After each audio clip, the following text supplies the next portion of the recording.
Olá, meu nome é Joyce, eu sou professora de língua portuguesa da Secretaria Municipal de Educação de Barretos. Seja bem-vindo a mais essa videoaula que vai chegar para você pela Vale TV. Então vamos lá, hoje nós vamos estudar sobre sujeito e predicado. Nossa, professora, sujeito e predicado, ai, isso é chato. Claro que não, é uma delícia estudar sobre o sujeito e predicado. E vocês vão ver que não tem nenhum bicho de sete cabeças, fica super tranquilo. Vamos ver, então. Para a gente começar, tem uma tirinha aqui. Né? Joãozinho, na frase, proibido estacionar, onde está o sujeito? Sujeito a guincho, professora. E olha a cara dela. Ele fez uma piadinha, né? Sujeito a guincho, proibido estacionar. Se você estaciona num lugar proibido, você está sujeito a guincho. Ela estava perguntando sobre, né, o sujeito da frase, qual era o sujeito, e aí ele faz uma piada do contexto, certo?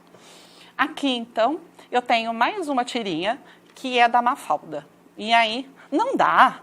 Por mais que a professora explique, eu não entendo esse negócio de sujeito e predicado. É fácil, Miguelito. Se eu digo, por exemplo, esse lixo enfeia a rua, qual que é o sujeito? O prefeito?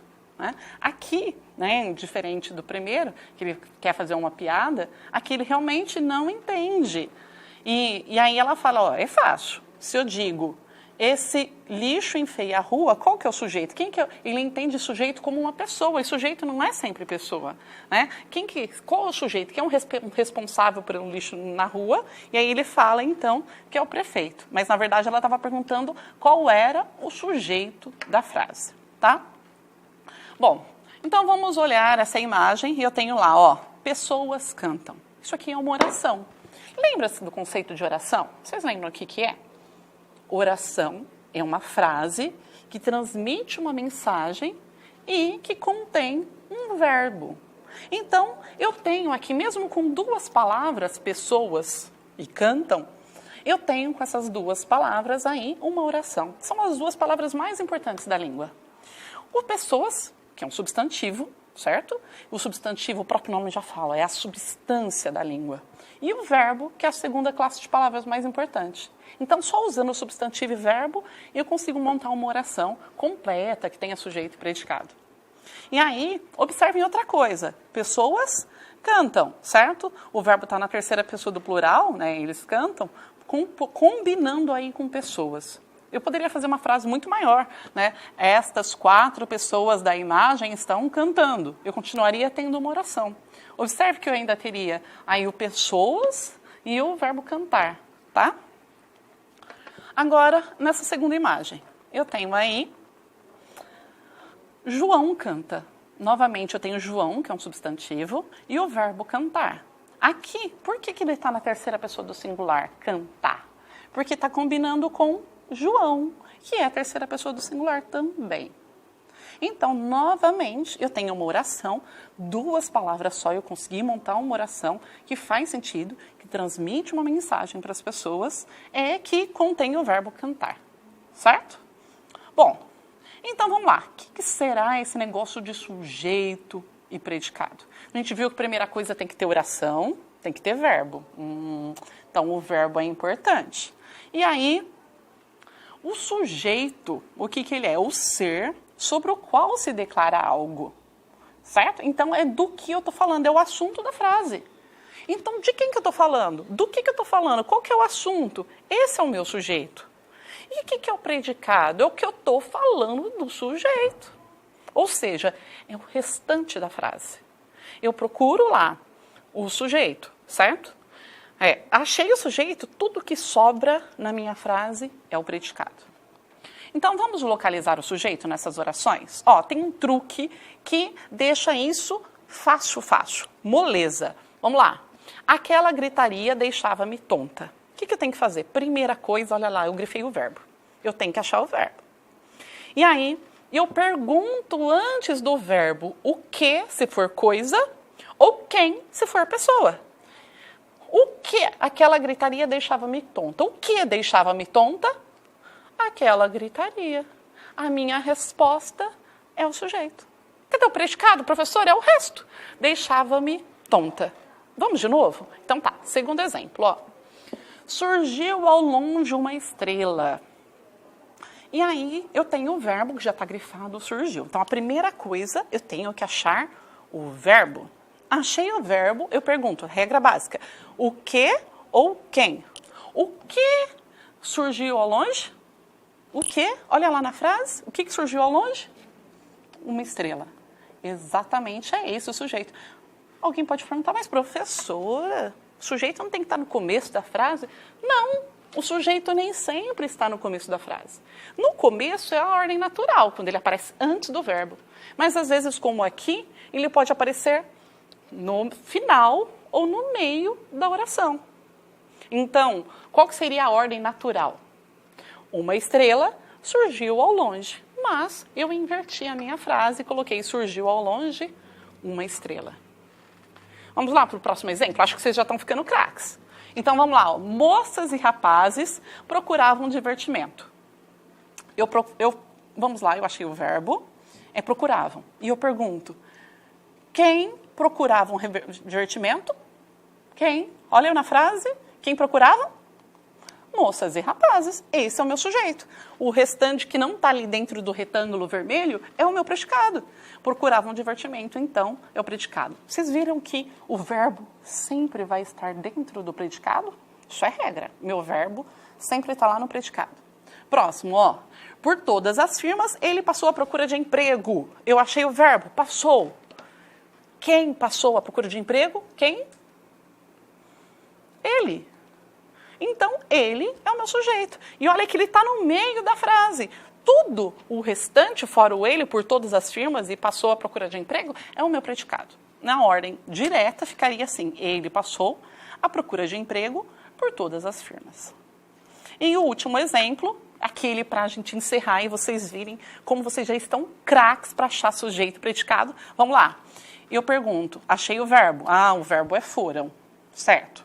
Foi lá e perguntou, quem foram à escola?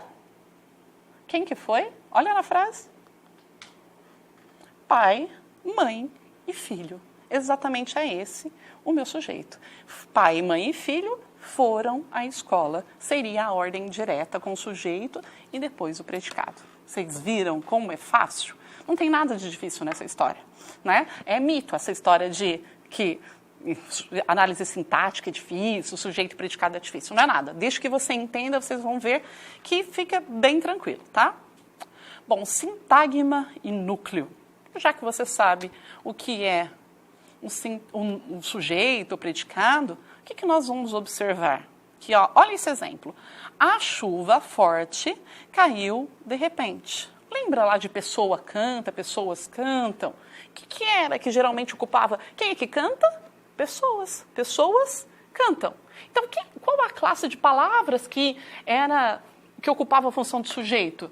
Substantivo.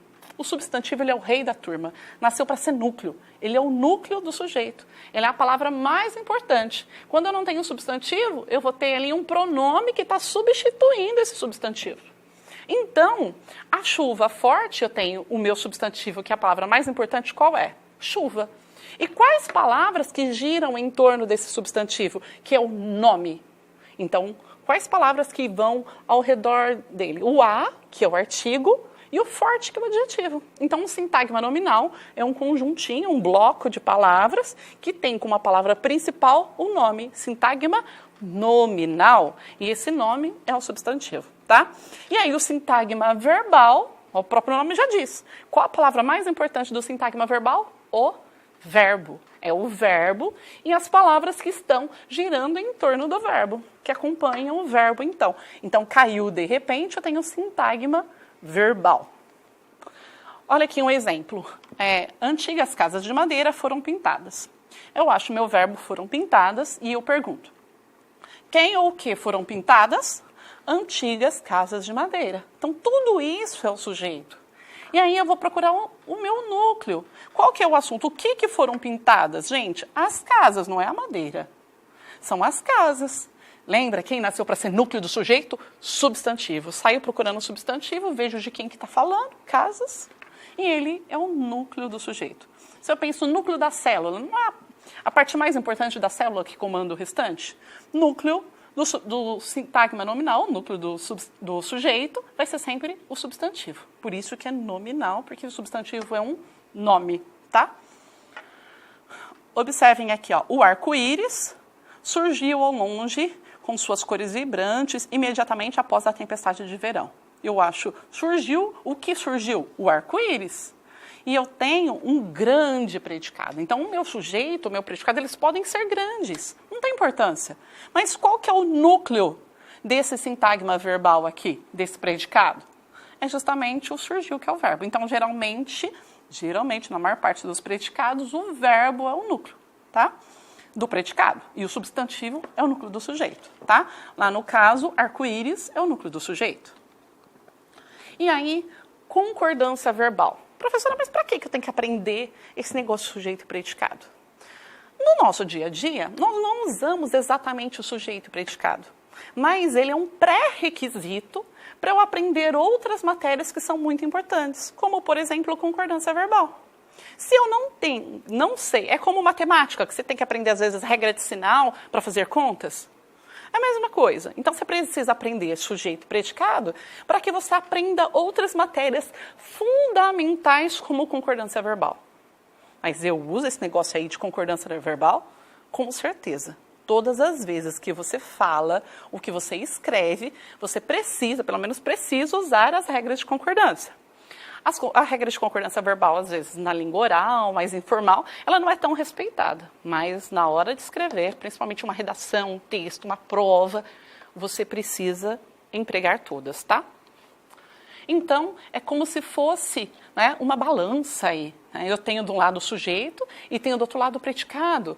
Lembra que o núcleo do predicado é o verbo? Então, eu tenho que equilibrar aí os núcleos do sujeito e do predicado, né? Então, eu tenho que olhar para o verbo em relação ao sujeito. Por isso que eu preciso saber sujeito e predicado, entendeu? Bom, a concordância verbal, então. Olha lá. O cachorro late. Eu tenho o meu verbo late, o verbo latir. Tá? Eu pergunto, quem ou o que late? O cachorro. O cachorro é meu sujeito. Cachorro, o núcleo do meu sujeito, que é cachorro, o substantivo, não está na terceira pessoa do singular? Então, por isso que eu não posso falar o cachorro late, também na terceira pessoa do singular. Se fosse os cachorros latem, por que tem que ser latem? Por que não tem que ser os cachorros late? Né? Porque eu ouço muito. Na aula, às vezes, professora, as alunas fez a tarefa. Até parece que vai tim no ouvido. Nós foi ao shopping, né? A gente vamos brincar. São exemplos de frases que não estão respeitando essas regras de concordância. Então, os cachorros latem, o verbo está no plural para combinar com cachorros que está no plural, tá? Então, o sujeito e o verbo devem combinar, tá bom? O núcleo do sujeito com o verbo, eles devem combinar aí entre singular e plural, que é número, e primeira, segunda e terceira pessoa, né? Olha, eu acordei. O sujeito, então, é eu. Quem acordou? Eu. Primeira pessoa do singular. Por isso que eu não posso falar eu acordou. Acordou é a terceira pessoa. Eu acordaremos. Não dá. Tem que ser eu acordei. Eles acordaram. Eles, terceira pessoa do singular, acordaram, terceira pessoa do singular. Eles, terceira pessoa do plural, e acordaram, terceira pessoa do plural. Observe a concordância verbal, então, olha lá. A bola de futebol dos meninos da creche caiu do outro lado da rua, né? Do outro lado. O que caiu? A bola de futebol dos meninos da creche. Qual que é meu núcleo? Será que é caiu ou caíram? A palavra mais importante é bola, é singular. Por isso que a bola caiu. Eu não posso concordar com meninos aqui, e sim com bola, que é ele, o meu núcleo do sujeito. Olha só a informação que eu falei para vocês, núcleo do sujeito, como é importante. Então, o verbo concorda com o núcleo do sujeito. E aí, chegou o carro, certo? A minha frase está invertida, o carro chegou. Não importa se o meu sujeito vem depois. O carro é singular, o meu verbo também vai para o singular. Ou chegaram os carros. Carros é o meu núcleo do sujeito, está no plural, e o meu verbo também vai acompanhar. Não posso falar chegou os carros, é chegaram os carros. Mais um exemplo, mesmo que o sujeito venha lá longe, no finalzinho da frase, encontraram-se animadamente, no final da tarde de ontem, os três amigos. Então, os três amigos encontraram-se. É plural aqui, encontraram é plural. Viram como é fácil? Então, concluindo a aula de hoje, olha, sempre eu tenho que, para achar o sujeito predicado, eu tenho que primeiro achar o verbo e perguntar quem ou o que antes dele. A minha resposta é o sujeito, certo? Que é o assunto da frase. O predicado é o que sobrou. Então, eu peguei o sujeito, tudo que sobrou na minha frase é predicado. A concordância verbal ela é muito importante. Então, a gente tem que pegar o verbo e combinar com o núcleo do sujeito, em número e pessoa. Né? Número singular e plural, e pessoa primeira, segunda e terceira. E aí, nós devemos exercitar a concordância verbal em nosso dia a dia, principalmente nas situações mais formais, porque ela é necessária quando nós queremos seguir as regras da língua. Então, essa foi a nossa aula. Espero que vocês tenham gostado, que vocês tenham entendido e visto que a análise sintática pode ser fácil e divertido sim. Até uma próxima aula e a gente se vê. Tchau, tchau.